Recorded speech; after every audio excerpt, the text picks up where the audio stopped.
পরই ওনাদেরকে দেখতে পেলাম, খুব ভালো লাগলো। তো যাই হোক, সবাইকে আগামী দীপাবলির শুভেচ্ছা অভিনন্দন জানাই।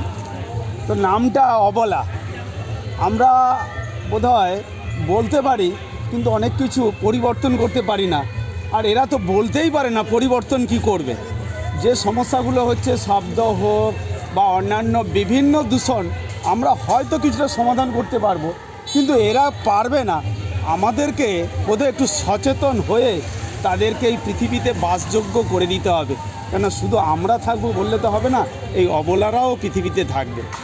অ্যাকচুয়াল একটা ছোট্ট ঘটনা বলে, আমার বাড়িতে একটা মন্দিরে একটা কোকতুল পাখি, মানে যেটা আমরা ঘুঘু পাখি বলি, বাসা করছে ডিম দিয়ে।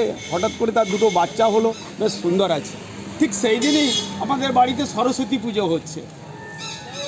যাই হোক, পরে বুঝলাম যে আমাদের কত বড় ভুল হয়েছে। আমরা ওইখানে একটা বোম ফাটিয়ে দিলাম, গাছে বেঁধে বোমটা ফাটিয়ে দিলাম। তার পরের দিনই বুঝতে পারলাম যে কত বড় পাপ করেছি। সেই বোমটা ফাটাতে পাখিটা ভয়ে তার বাচ্চাগুলোকে ছেড়ে বোধহয় চলে গেছিল।